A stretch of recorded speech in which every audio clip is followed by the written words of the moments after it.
नमस्कार दोस्तों, नई वीडियो के अंदर आपका बहुत बहुत स्वागत है। आज हम बात करेंगे एक ऐसे टॉपिक के बारे में जिसे हर नया इन्वेस्टर या हर नया ट्रेडर जरूर सीखना चाहता है। मैं बात कर रहा हूँ स्टॉक फंडामेंटल एनालिसिस के बारे में।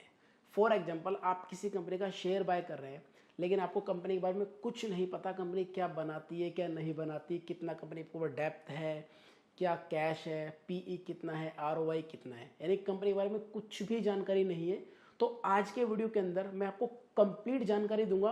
आप खुद से समझ रहे हैं मेरी बात को, आप खुद से घर बैठे बैठे किसी भी कंपनी के बारे में रिसर्च कर सकते हैं कि भाई इस कंपनी में पैसे लगाने से मेरा बेनिफिट होगा या नहीं होगा। एक एक पॉइंट को डिटेल्स एक्सप्लेन कर दूंगा।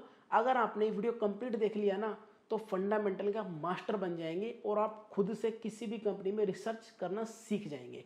वीडियो पसंद आती है लाइक करें, चैनल पर पहली बार है तो सब्सक्राइब जरूर करें और साथ के साथ में वीडियो को कंप्लीट देखें। मेरा मकसद ये रहता है वीडियो बनाने का कि आप वीडियो कंप्लीट देखें और यहाँ से कुछ ना कुछ सीख कर जाएं। ऐसा ना हो कि आप वीडियो देखें बाद में आपको ऐसा फील होगा आपका टाइम खराब हो गया। अगर आप वीडियो देखेंगे तो जरूर आपको आज कुछ नया सीखने को मिलेगा। आप टाइम को वेस्ट नहीं करते हैं, सीधा कंप्यूटर स्क्रीन पर चलते हैं। तो हम आ गए अब डिजिटल बोर्ड पे। यहाँ पे आप एक एक पॉइंट को ध्यान से समझिए। देखिए, मोस्टली जब हम कंपनी में रिसर्च करते हैं तो इन पॉइंटों के बारे में आपको पता होना चाहिए। मार्केट कैप क्या होता है, ठीक है, पीई क्या है, पीबी क्या है, आरओई क्या है, या आरओसीआई क्या है, डिविडेंड क्या है, डेप्ट and cash, sales and profit. तो एक एक पॉइंट को डिटेल्स एक्सप्लेन करूंगा। सबसे पहले हम बात करते हैं मार्केट कैप की कि भाई जो मार्केट कैप जो होता है, ठीक है, ये क्या होता है। देखो, इसको आपने जरा ध्यान से समझिए। मोस्टली तीन प्रकार की कंपनी होती है, ठीक है।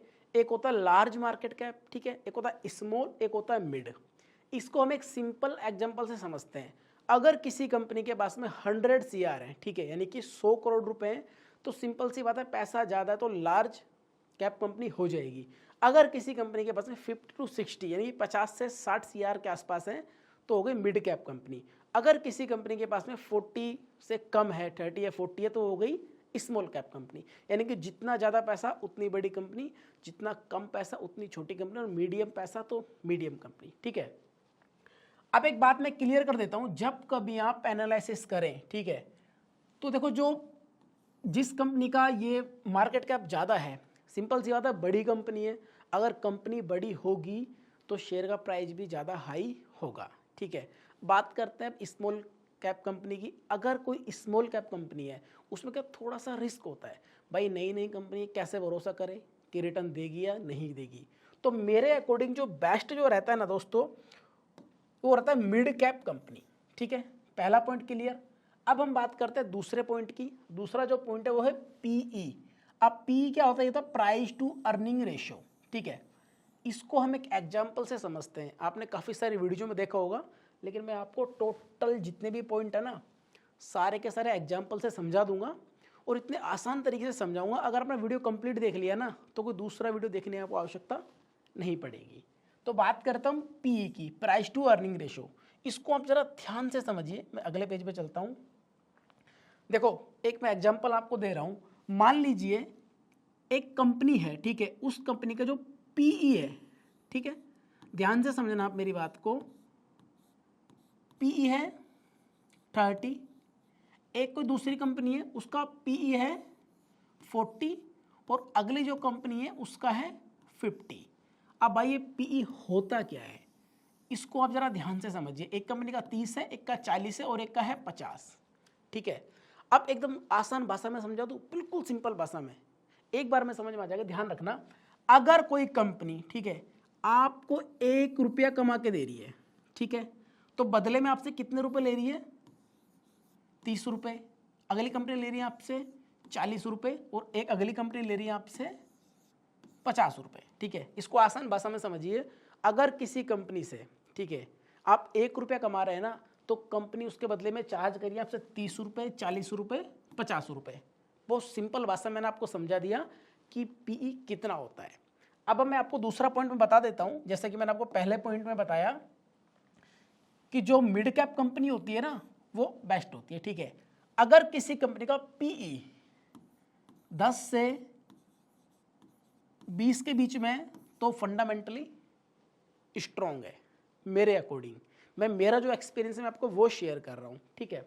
तो पी आपका क्लियर हो गया। अब बात करते हैं पी बी की कि भाई ये पीबी क्या होता है। इसका मतलब है प्राइस टू बुक वैल्यू। इसको भी आप एक उदाहरण से समझिए, ठीक है। मान लीजिए कि कंपनी का जो एसेट है ना वो है 100 रुपीज। यहां तक सब क्लियर? एसेट कितना है? 100 रुपीज, और उसके जो शेयर का जो प्राइस है ना वो है 400, यानी कि 400 रुपए। अब एक आसान भाषा में आप समझिए कि उसका जो एसेट है ना वो तो 100 रुपए का है, और जो शेयर प्राइस जो 400 रुपए की है, यानी कि जो शेयर्स खरीद रहे हैं, ठीक है, वो 100 की जगह 400 रुपए कंपनी को देने के लिए रेडी है। अब अगर 100 रुपए की चीज के 400 रुपए देगा तो उसका सिंपल सा मतलब होता है या तो कंपनी आने वाले टाइम में ग्रो करेगी या फिर उसका जो प्राइस है वो ऑलरेडी बहुत हाई है। अब वापस मैं आपको लेके चलता हूँ यहाँ पर। अब जो पीबी होना चाहिए ना कंपनी का, माई अकॉर्डिंग ये होना चाहिए 1, 2 एंड 3। इससे ऊपर नहीं होना चाहिए। अगर इससे ऊपर है तो कंपनी ओवर वैल्यूएबल है, ठीक है। यानी कि पीबी होना चाहिए 1 to 1 से 3 के बीच में, और पी होना चाहिए 10 से 20 के बीच में, और मार्केट कैप होना चाहिए मिड कैप कंपनी, ठीक है। अब अगला जो पॉइंट है हम बात करते हैं आरओई। आरओई का मतलब है रिटर्न ऑन इक्विटी। अब ये क्या होता है इसको मैं डिटेल से आपको समझाता हूं। आरओई एंड आरओसी दोनों सेम ही चीज है, ठीक है। इनको आप ध्यान से समझिए। ROE return on equity, ROC return on capital employment, ठीक है। अब दोनों में फर्क क्या होता है इसको आप ध्यान से समझिए। मैं एकदम साधारण लैंग्वेज में बिल्कुल सिंपल एग्जांपल से आपको समझाने की कोशिश करता हूँ। आपने जो कंपनी में पैसा लगा रखा है, ठीक है, समझ रहे, मान लो आपने 1 लाख रुपए लगा रखा है, 2 लगा रखा है, और ऐसे काफ़ी सारे लोगों ने उसके अंदर पैसा लगा रखा है, ठीक है। आपने जो कंपनी में पैसा लगा रखा है उस पैसे से कंपनी कितना % मुनाफा कर रही है। वापस से मेरी बात को समझिए कि जो शेयर्स होल्डर ने जो पैसा मार्केट में लगा रखा है, शेयर्स में लगा रखा है, उस पैसे से कंपनी कितना रेवेन्यू जनरेट कर रही है, ठीक है। अगर ये 15% है, ठीक है, इसको मैं थोड़ा सा एक बार यहां से इरेज कर देता हूं ताकि आपको इजीली समझ में आ सके, ठीक है। अब वापस से समझिए, अगर आरओई, ठीक है, और आरओसी 15% से प्लस है तो कंपनी समझिए अच्छा ग्रो कर रही है, ठीक है। हालांकि जो फंडामेंटल मैं आपको बता रहा हूं हर कंपनी के अलग अलग होते हैं, लेकिन जो मेरे जो एनालिसिस उसके अकॉर्डिंग मैं आपको बता रहा हूं, अगर ये 15% से प्लस में है ना तो समझिए आपका पैसा सही जगह लगा हुआ है और कंपनी आपके पैसे का सही यूज कर रही है ना, आपको भी प्रॉफिट दे रही है, खुद भी उससे प्रॉफिट कमा रही है। तो ये पॉइंट भी क्लियर हो गया। अब बात करते हैं हम प्रमोटर होल्डिंग की। ये भी एक मेन पॉइंट होता है, इसको आप ध्यान से समझिए। देखो हर कंपनी का है ना अलग अलग सिस्टम होता है। किसी कंपनी के अंदर आप देखेंगे कि जो प्रमोटर जो होल्डिंग मिलेंगे आपको, वो आपको मिल जाएगी, एक मैं नेक्स्ट पेज ले लेता हूँ यहाँ पे। किसी कंपनी की जो प्रमोटर होल्डिंग मिलेंगे आपको 40% मिल जाएगी, किसी की 50, किसी की 70 और किसी की 0, ठीक है। अब इसमें से बेस्ट क्या होता है, अगर किसी कंपनी की प्रमोटर होल्डिंग अगर 50% से प्लस है ना तो आप समझिए कंपनी बेस्ट है। अब कैसे, मेरी बात सुनिए। जो प्रमोटर होल्डिंग जो होती है ना, मेनली क्या होता है, जो इसके असली मालिक होते हैं ना वो होता है, ठीक है। प्रमोटर होल्डिंग का मतलब है कि जो असली जो कंपनी के मालिक है ना वो कितने % है। यानी कि 100% शेयर है कंपनी के पास में, तो 50% तो मतलब लोगों में बांटे हुए, लोगों ने खरीदे हुए हैं, और जो 50% है कंपनी के ओनर्स के पास में है। यानी कि उनको भी कंपनी के ऊपर भरोसा है कि आने वाले टाइम पे कंपनी ग्रो करेगी और हमारा भी प्रॉफिट बनेगा, ठीक है। अगर किसी कंपनी का 50% प्लस है, द स्ट्रॉन्ग फंडामेंटल, ओके। अब बात करते हैं डिविडेंड की। अब डिविडेंड क्या होता है, एक पैसिव इनकम होती है। जब आप किसी कंपनी में इन्वेस्ट करते हैं, ठीक है, फॉर एग्जांपल आपने किसी कंपनी में 5 लाख रुपए इन्वेस्ट किया, ठीक है, और आपने किसी स्टॉक को, ठीक है, आपने किसी स्टॉक को 50 रुपए में खरीदा, ठीक है, और 1 साल बाद वो स्टॉक हो गया 100 रुपीज़ का, ठीक है। यानी कि आपका जो शेयर उसका प्राइस तो बढ़ गया।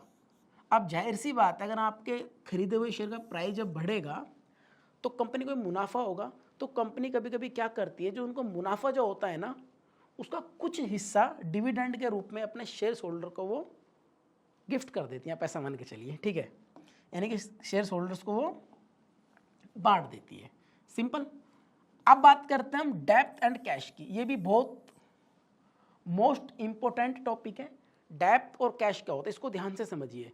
जब कंपनी आप रिसर्च करेंगे ना तो वहाँ पे इजीली आपको समझ में आएगा कंपनी पे कितना तो कर्ज है और कितना कैश है। ठीक है, आप मान के चलिए कोई कंपनी है, ठीक है, उसके पास में 1,000 रुपया, ठीक है, कैश है, ठीक है, समझना मेरी बात को, और जो डेप्थ है वो है 50,000 का।